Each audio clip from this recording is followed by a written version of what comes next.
Fala, criminalistas! Sejam todos bem-vindos a mais um dos nossos encontros semanais nos bastidores aqui do Fala Criminalista, tratando sobre assuntos relacionados sempre à advocacia criminal, temas voltados ao direito penal, processo penal, legislação extravagante. E antes da gente iniciar sobre a temática de hoje, que é exatamente o tema 1087 do STF, tema fixado pelo STF, é muito importante essa temática, principalmente para quem atua no cenário do Tribunal do Júri. Você que é amante do Tribunal do Júri, você que já atua no Tribunal do Júri ou que pretende atuar no Tribunal do Júri, esse tema 1087 do STF é um tema que você precisa dominar. Por quê? Porque muitas absolvições ocorridas dentro do cenário do Tribunal do Júri, elas acontecem a partir da clemência. A clemência, ela é usada no Tribunal do Júri para justificar a absolvição de muitos réus. E aí você precisa dominar como usar a clemência no Tribunal do Júri para que evite até posteriormente que você venha a, diante de uma absolvição, consiga uma absolvição, essa absolvição posteriormente ela seja anulada e tenha que ser feito novamente um novo júri. E aí, como abordar a clemência no âmbito do Tribunal do Júri? A partir do tema 1087, tema este fixado pelo STF. E aí eu preparei um material bacana para que vocês possam utilizar aí, para a gente poder até ser mais didático quanto à temática de hoje. E desde já agradeço a todos, né, o doutor Rodrigo, parente, e todos que estão aqui presentes nessa live. Quero só destacar que o nosso conteúdo, ele tanto vai estar disponibilizado no Instagram, como posteriormente no nosso canal no YouTube. Muita gente entra em contato conosco para falar, depois assistem posteriormente, e aí falam, entram em contato para dar um feedback sobre esses nossos conteúdos que a gente vem produzindo. Um abraço para a doutora Lia. Pronto, está no... aproveitando já para poder assistir aqui, estar conosco, compartilhando dessa temática que é tão importante, principalmente para quem atua no Tribunal do Júri. Doutor Delano, grande advogado, criminalista, especialista em provas digitais. Gente, o primeiro ponto é, Oséias, a clemência no Tribunal do Júri, ainda é possível que o réu que esteja sentado no banco dos réus, que é submetido ao Tribunal do Júri, a defesa pode se utilizar da clemência como tese absolutória? Sim. Muita gente acha que, em razão do julgado do tema 1087, acha que a clemência não pode mais ser utilizada no âmbito do Tribunal do Júri. Pelo contrário, continua sendo possível o uso da tese da clemência no Tribunal do Júri, só que o STF ele fixou critérios em que a clemência ela vai ser utilizada, como ela pode ser utilizada no Tribunal do Júri. E aí é importante que nós possamos entender e compreender quais são os critérios fixados no agravo em recurso extraordinário que determinou o tema 1087, para que quando a gente estiver diante de um processo em que a tese é a clemência, a gente tenha a habilidade para abordar a clemência dentro dos critérios estabelecidos pelo Supremo Tribunal Federal. Então, se vier com essa conversa para você de que a clemência não pode mais ser utilizada, isso é mentira. A clemência continua sendo possível no âmbito do tribunal do júri. É possível sim você se valer da clemência, mas é muito importante que você saiba quais são os critérios definidos pelo STF para que o julgamento ali e em casos de absolvição, posteriormente aquele julgamento não seja anulado porque você não soube utilizar a clemência nesse cenário do tribunal do júri. E aqui eu já queria iniciar falando um pouco sobre esta questão da motivação das decisões judiciais. Em regra, nós temos o artigo 93, inciso 9 da Constituição Federal, que disciplina que toda decisão judicial ela precisa ser motivada. Os juízes, quando eles vão decidir sobre uma determinada questão, eles precisam fundamentar as suas decisões para que as partes conheçam desta decisão dos fundamentos e possam ali, a partir dessa decisão, desse fundamento, as partes possam recorrer, possam se insurgir contra aquela decisão judicial. Toda decisão judicial, ela tem que obrigatoriamente, necessariamente ser motivada. E aí estamos diante do que a gente chama do livre convencimento motivado. Os julgadores, eles têm uma liberdade dentro de critérios legais definidos em legislação para poder decidir sobre determinado caso concreto. Existe uma legislação, existe uma lei, existe a Constituição Federal e que o julgador ele tem que respeitar, ele tem que estar atento. Toda decisão judicial ela tem que ser motivada com base nesses critérios legais definidos no nosso ordenamento jurídico. Quando a gente fala, um abraço do doutor Arthur Porto, grande criminalista, quando a gente fala, doutor Arthur, sobre o tribunal do júri, e aí eu falo especificamente da segunda fase, o procedimento do tribunal do júri, ele é um procedimento bifásico, ele tem uma primeira fase e ele tem esta segunda fase. A segunda fase, quem decide são os jurados. São pessoas leigas, juízes de fato, juízes, pessoas que compõem a sociedade, que são convocadas para, naquela sessão, decidir sobre aquele caso concreto. Quando se fala do juiz togado, do magistrado, do juiz de direito, nós estamos diante do livre convencimento motivado. Os juízes precisam necessariamente motivar suas decisões judiciais. Quando a gente fala do tribunal do júri, em especial a decisão dos jurados, essa decisão elas não são motivadas de forma expressa. Quando o jurado decide, ele não precisa dizer o porquê decidiu daquela maneira, ou desse jeito, ou desse formato.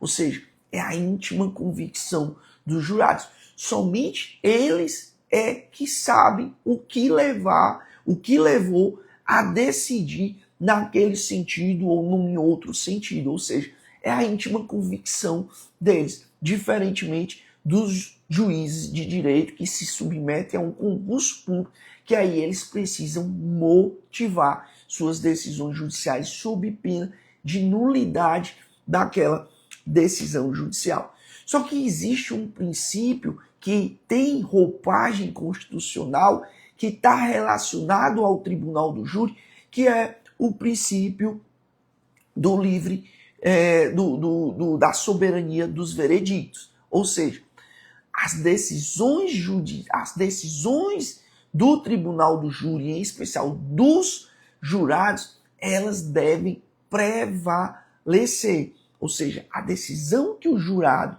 tomar, né, naquele caso concreto, ela é soberana e ela deve prevalecer.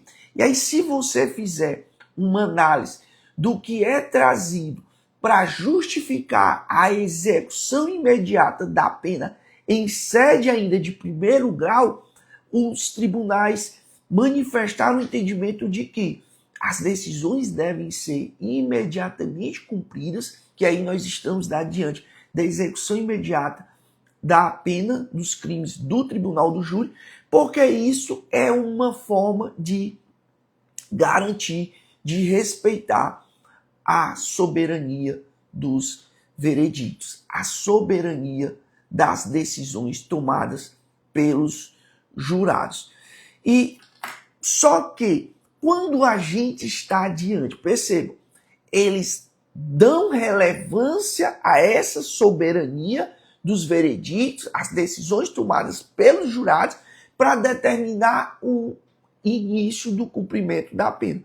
Mas quando a gente está tratando da clemência, que está relacionado à íntima convicção dos jurados poderem absolver, não somente por questões técnicas jurídicas, mas por outros motivos, os tribunais, as cortes superiores têm relativizado essa soberania dos vereditos quando começa a tocar em questões sensíveis relacionadas à decisão do jurado. Dentre estas questões, nós temos o uso da clemência pelo jurado para absolver aquele indivíduo que está citado no banco dos réus. E aí, esse tratamento da soberania dos vereditos, que é dado à execução imediata da pena, começa a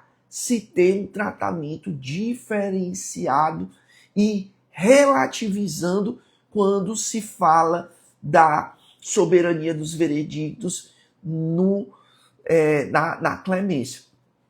E a clemência, gente, é nada mais, nada menos do que o jurado poder absolver aquele indivíduo que está sentado no banco dos réus por motivos que fogem aos critérios legais, os critérios normativos. O jurado ele pode absolver o réu por uma questão moral, por uma questão de piedade, por achar que ele não merece sofrer aquela pena. Então, a clemência é uma tese que é bastante utilizada no âmbito do tribunal do júri, e esta tese é uma tese em que está vinculada à íntima convicção dos jurados, de entender que aquele sujeito não merece a pena, não merece aquela reprimenda. Ainda que exista elementos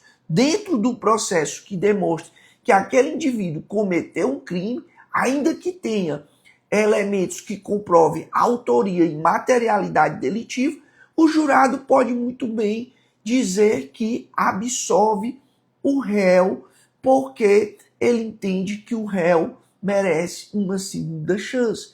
Ou ele absolve o réu porque ele entende que o tempo de prisão que o réu já se submeteu já é suficiente. E aí, por uma questão muitas vezes de piedade, ele acaba absolvendo o réu, mesmo diante de situações que há a comprovação de que ele é o autor do crime. Então, a clemência, ela é algo relacionado a essa íntima convicção dos jurados de entender que aquele indivíduo merece ser absolvido.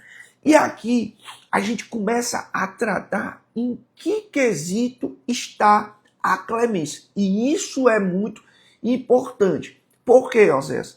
Porque a clemência ela vai estar no quesito obrigatório. Quando a lei define a estruturação da quesitação, lá no artigo 483 do Código de Processo Penal, no parágrafo 1º, o CPP define como a quesitação deverá ocorrer. Qual é a sequência da quesitação? E o 483, parágrafo 1º, define essa sequência de quesitação. Dentre essa sequência de quesitação, a gente primeiro discute a materialidade, a gente discute depois a autoria. Por terceiro, a gente discute ali o quesito obrigatório, se o jurado absolve o réu.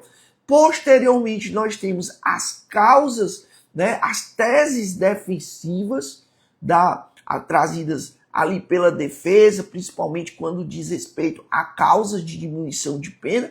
E, por fim, a gente tem as teses acusatórias, que são as qualificadoras, aquilo que vai importar no aumento da pena.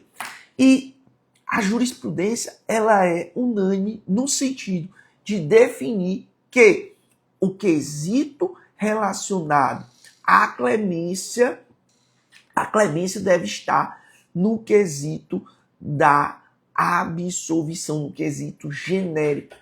Os jurados absolvem o réu, a clemência deve estar neste quesito. O quesito que trata se o acusado deve ser absolvido ou os jurados absolvem o réu é o quesito onde consta todas as teses possíveis que justificariam uma absolvição do acusado.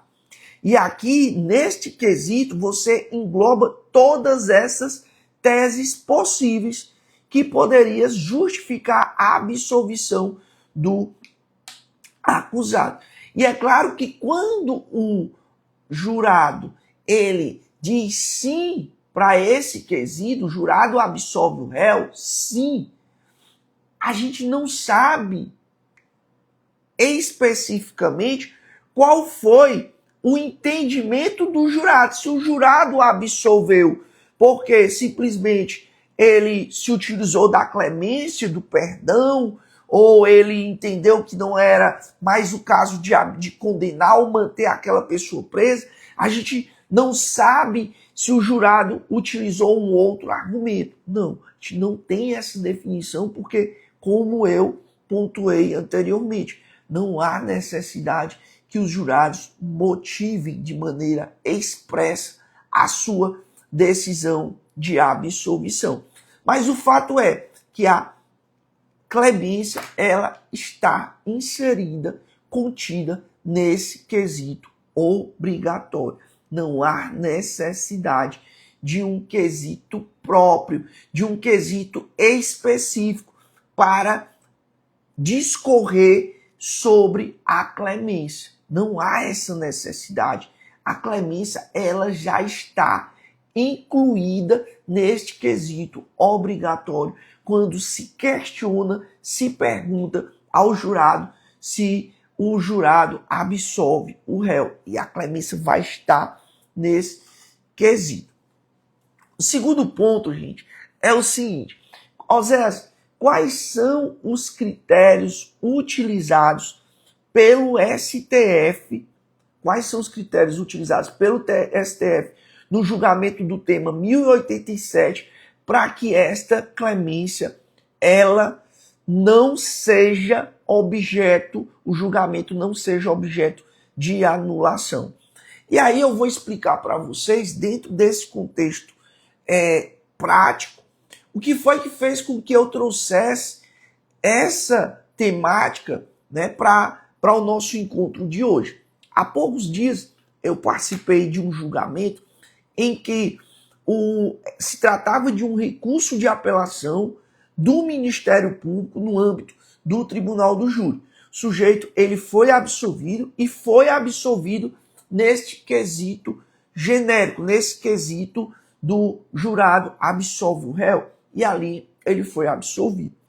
E aí o Ministério Público se insurgiu contra esta decisão, esta sentença absolutória, e apresentou um recurso de apelação. Esse recurso foi remetido para o Tribunal de Justiça e recentemente ele foi julgado. E aí foi interessante esse julgamento, por quê? Porque foi um julgamento tomado por maioria, não foi um julgamento unânime. A gente tinha no julgamento 3 desembargadores, onde a gente teve um julgamento para manter a absolvição. E ali acabou havendo um julgamento por maioria, 2-1. Uma desembargadora que compõe, né, a trinca, ela entendeu que o julgamento deveria ser anulado. E aí foi interessante a discussão nesse julgamento, porque a gente tinha 2 desembargadores mantendo a decisão de primeiro grau, a decisão dos jurados que entendeu pela absolvição, e a gente tinha um voto de uma desembargadora que entendia pela anulação do júri. E aí o que acontecia? Qual foi o X da discussão do processo? A desembargadora que votou pela anulação do julgamento, ela entendeu o seguinte, que não tinha havido na ata da sessão de julgamento a expressão que a defesa teria se valido da tese relacionada à clemência. A desembargadora manifestou o voto de que, uma vez que não constava na ata da sessão de julgamento que a defesa não teria se utilizado da tese defensiva da clemência, os jurados, eles não poderiam ter absolvido no quesito obrigatório.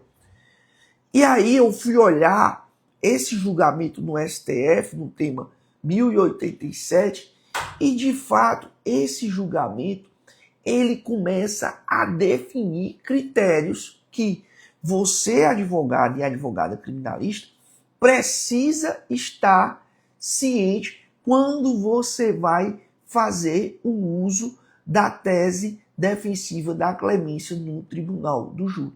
Primeiro ponto, se você vai sustentar a clemência no tribunal do júri, você precisa deixar expresso. Preste atenção nisso. Se você vai se valer da clemência no tribunal do júri, é de suma importância que você observe a ata da sessão para saber se o juiz ou a juíza presidente fez constar na ata da sessão de julgamento que você se utilizou da tese da clemência. É preciso, é necessário, é obrigatório que esta tese esteja registrado na sua fala, na sua sustentação, no momento dos debates, e principalmente, como é que eu provo que eu me utilizei como é que eu provo que eu me utilizei da clemência nos meus argumentos? Você precisa conferir na ata da sessão se o presidente ou a presidente da sessão de julgamento, o juiz togado, fez constar na ata a tese utilizada da clemência pela defesa. Então é preciso que esteja na ata. A defesa tem que ter o cuidado de não só sustentar durante a sua fala a clemência, mas é de suma importância que no momento em que você vai fazer a assinatura da ata de sessão, onde há um resumo do que aconteceu ao longo da sessão de julgamento, é muito importante você observar se a juíza ou o juiz que preside a sessão se ela fez constar na ata a tese da clemência. Porque se ela não fez constar na ata a tese da clemência, essa omissão pode ser fundamental para se anular o julgamento que absolveu o teu cliente, porque você ou não fez menção à clemência na sua fala, ou não houve o registro na sessão de julgamento. Então, meu amigo, se você vai usar a clemência, fale sobre a clemência. 2. Peça o registro da clemência no âmbito da ata de julgamento. Você não pode esquecer disso. Não pode, de forma alguma, esquecer que esteja constado na ata de julgamento a tese defensiva da clemência. E aí é muito importante também, gente. Por quê? Porque às vezes você utiliza a clemência como uma tese, muitas vezes, alternativa. Você vem utilizando outros argumentos jurídicos. Às vezes, como é que eu posso utilizar a clemência na minha sustentação? É muito importante que sempre que você faça um júri, você tenha o cuidado de explicar para os jurados a quesitação. A quesitação, ela precisa ser explicada por você, advogada. O juiz faz a explicação, mas você tem a obrigação, o papel de explicar essa quesitação à luz da defesa, numa perspectiva trazida pela defesa, numa ótica apresentada pela defesa. E no momento que você explica a quesitação, quando chegar no quesito obrigatório, certo? Quando se questionar o jurado absolve o réu, você pode, ali naquele momento, sustentar, apresentar a tese da clemência. E aí, nesse momento, você, inclusive, já se remete ao juiz togado, dizendo, excelência, inclusive, nesse quesito, jurados podem, inclusive, absolver por clemência, e aqui a defesa já solicita a Vossa Excelência que faça o registro em ata de que estamos também, neste quesito, a sustentar a tese da clemência. Perceba, a defesa ela é bifronte. A defesa no tribunal do júri ela é bifronte. Por quê? Porque muitas das vezes você não está somente se dirigindo aos jurados. Você também precisa se dirigir ao juiz togado.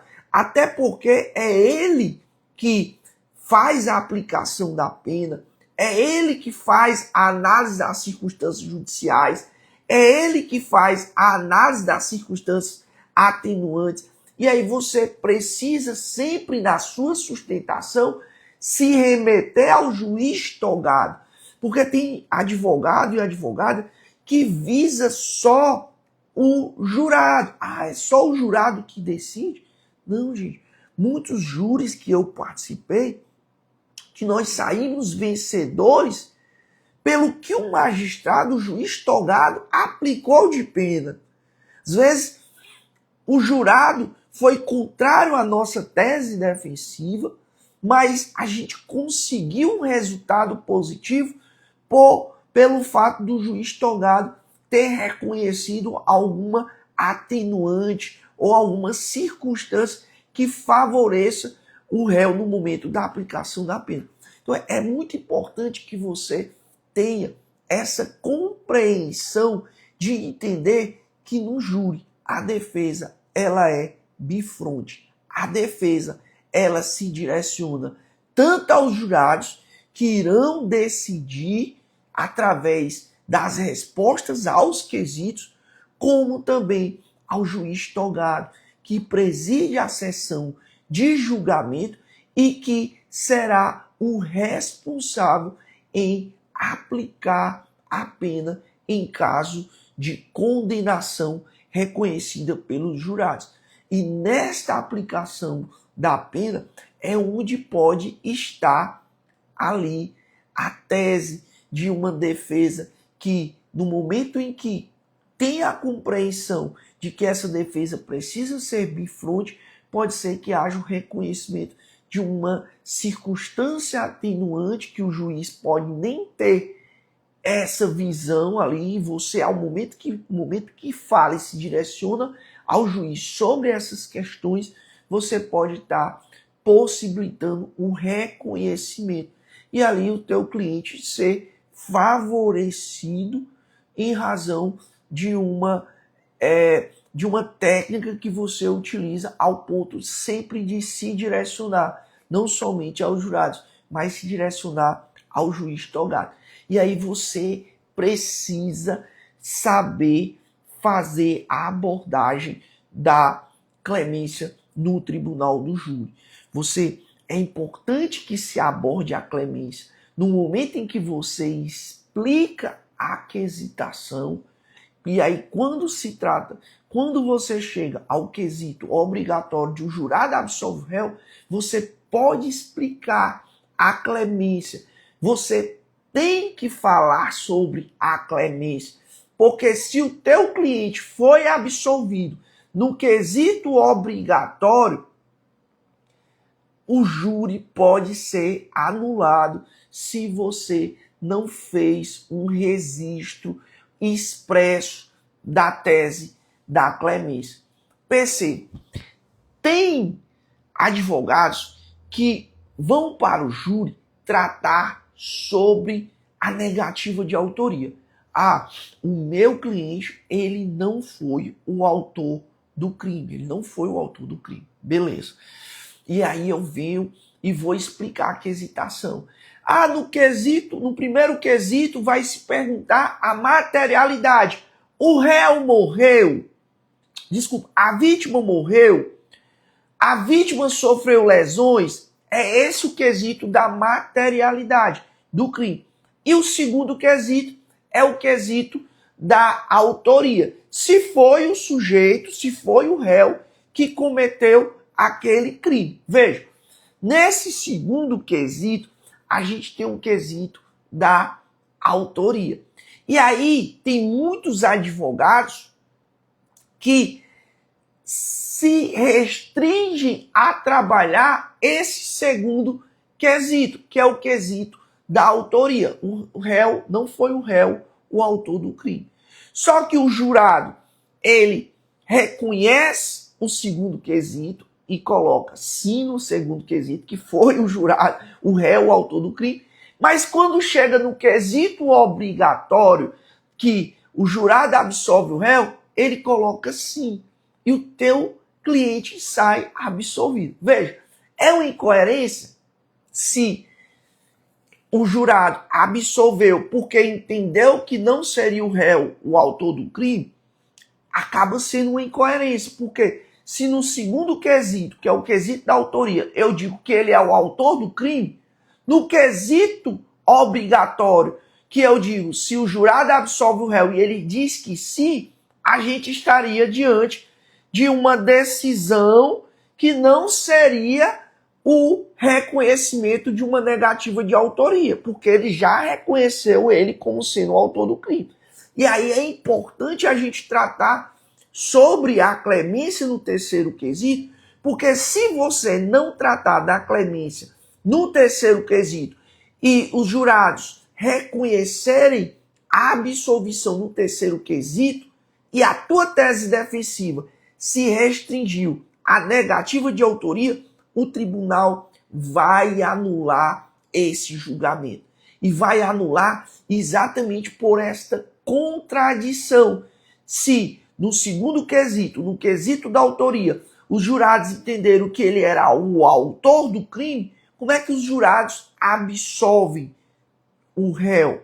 Se eles absolveram, não é porque eles reconheceram que ele não era o autor do crime, porque eles já reconheceram antes no segundo quesito. É por um outro motivo.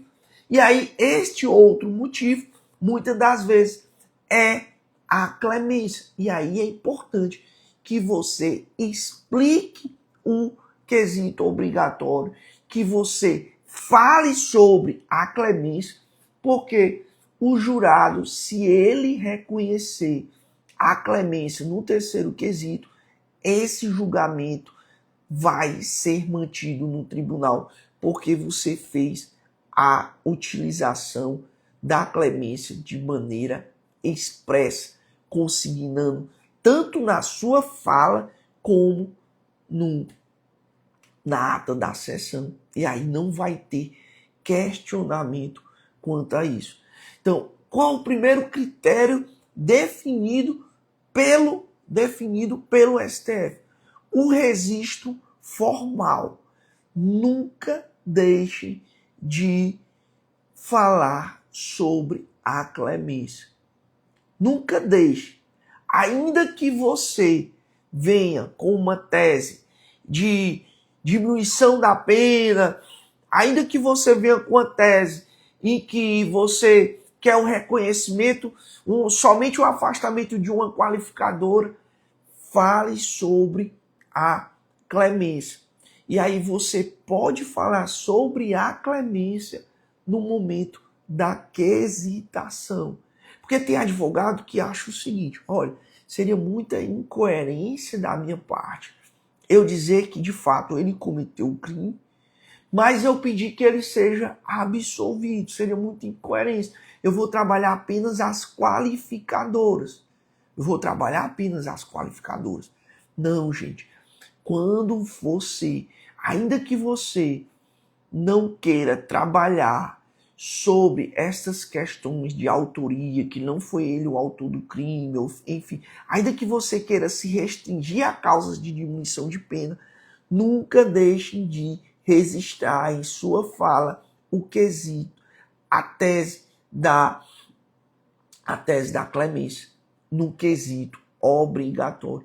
Porque se o jurado reconhecer, o jurado pode entender, ó, eu sei que foi ele, eu sei que ele cometeu o crime, mas eu quero absolver.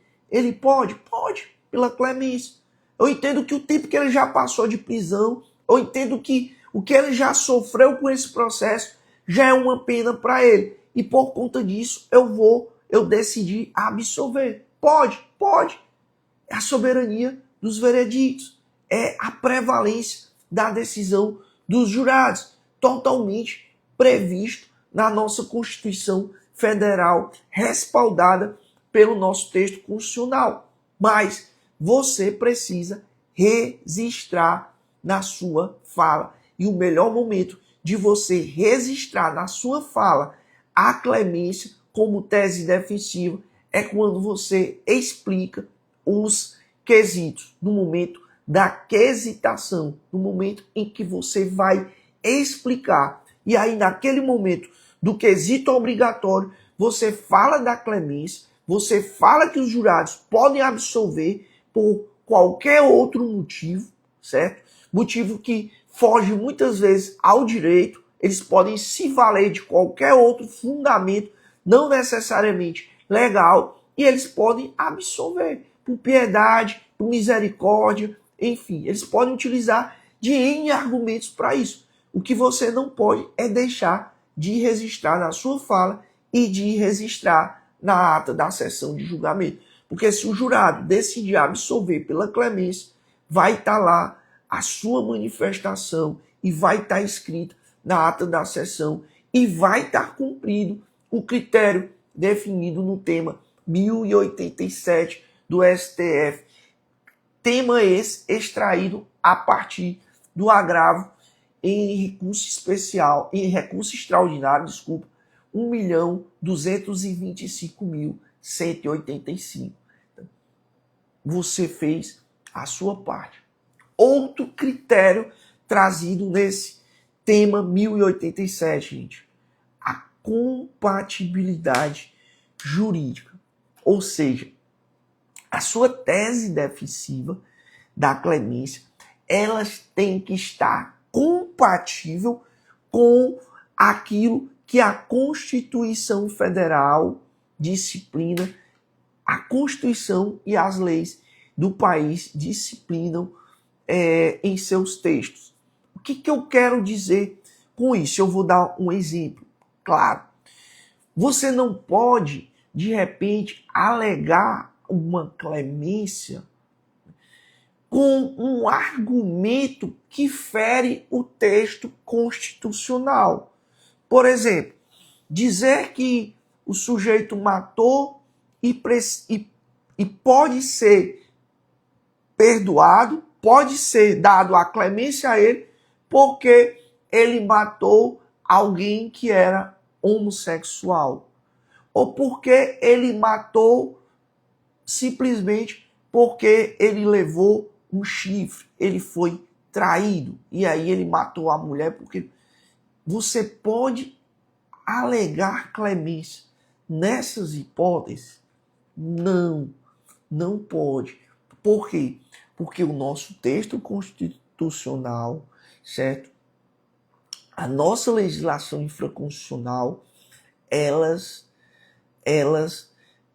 impedem, certo? Proíbem a homofobia, certo? Por quê? Porque existe uma decisão do Supremo Tribunal Federal que não há o que se falar na legítima defesa da honra. Não é dentro de um Estado democrático de direito, não é plausível que se absolva alguém que matou uma mulher tão somente pelo fato de uma traição. Não existe o que se falar na legítima defesa da honra, porque são situações e bens jurídicos totalmente distintos. Então perceba, se você vai utilizar a clemência, é muito importante. Anotem aí, vejam isso.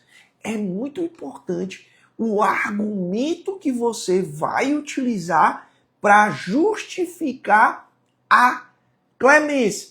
E aí tem que se ter um cuidado. Por quê? Porque pode ter algum desavisado que diga o seguinte: ele merece ser absolvido, ainda que por clemência, porque ele teve a sua honra ofendida no momento em que ele recebeu aquele chifre, no momento em que ele foi traído, que a mulher o traiu, um homem que fazia tudo pela mulher, e simplesmente ele recebe em troca uma traição. E diante disso, a honra dele ferida fez com que ele tomasse essa decisão, tomasse essa atitude de tirar a vida da sua companheira, e por isso ele é merecedor da clemência. Isso pode? Não. Isso não pode. Por quê, Oséias? Porque existe uma decisão do Supremo Tribunal Federal que disciplina que não há legítima defesa da honra. Então, a sua justificativa para se valer da clemência, ela é contrária àquilo que já foi fixado a título de entendimento pelas cortes superiores. Então, há uma necessidade do que a gente chama de haver, na sua tese de clemência, uma compatibilidade jurídica, compatibilidade com o texto constitucional, compatibilidade com a legislação infraconstitucional e compatibilidade com as decisões firmadas pelos tribunais superiores. O fundamento utilizado pela defesa para se justificar a clemência não pode contrariar o texto constitucional, legislação infraconstitucional e as decisões já tomadas pelos tribunais superiores. Entende? Percebe? Que é muito importante você saber como você vai fazer a abordagem da clemência no tribunal do júri. Então você tem que ter uma compatibilidade jurídica e você precisa ter um registro formal, certo? Um registro tanto na sua fala, na sua tese defensiva, como na ata da sessão de julgamento. E prestem muita atenção em sempre utilizar da defesa bifronte, sempre E qual é o melhor momento para se alegar? Na quesitação, na explicação da quesitação, você alega a sua tese da clemência, pedindo ao magistrado togado que deixe registrado na ata da sessão de julgamento. E o segundo requisito é a compatibilidade jurídica. Para quem quer se aprofundar na temática, eu vou trazer uma apelação criminal, que foi esta que eu fiz a análise aqui do estado do Ceará, apelação, vou colocar aqui para vocês, 0006993, dígito 86, 2016, 806.0121. Achei muito bacana essa apelação criminal, porque foi a partir dela em que eu tive o interesse em trazer isso, né, aqui para vocês. É TJCE, gente, Tribunal de Justiça do Estado do Ceará. Para a gente discutir isso, por quê? Porque você pode conseguir algo que é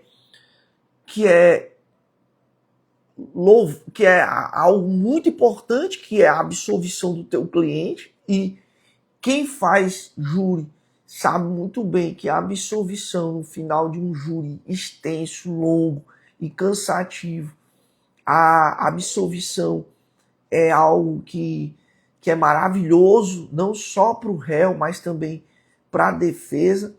E aí você corre o risco de ter um julgamento anulado, um julgamento em que você se dedicou bastante, um julgamento em que você jogou toda a energia, empregou toda a energia, e esse julgamento simplesmente ele é anulado porque você não soube abordar a clemência no plenário do Tribunal do Júri.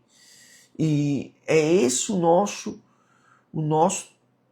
objetivo, né, hoje, é simplesmente compartilhar com vocês algo que eu vivenciei em um julgamento recente, vi os critérios, fui estudar esses critérios, achei muito importante esses critérios do STF no tema 1087. Estou aqui trazendo e compartilhando com vocês a partir de uma análise, de um viés prático, né, daquilo que eu vivenciei em um julgamento desta apelação que eu estou citando aqui para vocês. E eu tenho certeza que, se acontecer com vocês, vocês estarão preparados para evitar uma anulação de um julgamento que absolveu o teu cliente pelo simples fato de você não estar atento a esses critérios definidos pelo Supremo Tribunal Federal na análise do agravo em recurso extraordinário que fixou o tema 1087 do Supremo Tribunal, do tema 1087 do STF. Então, é isso que eu gostaria de compartilhar hoje com vocês. Quero agradecer a atenção de todos. Se tiver alguma dúvida, vai lá no nosso direct, pode perguntar, a gente está aqui para compartilhar o conhecimento. Se você puder também abençoar outras pessoas, caminhar essa live, esse material, esse conteúdo e compartilha com outras pessoas para que esse conhecimento também possa atingir a outras pessoas que precisam.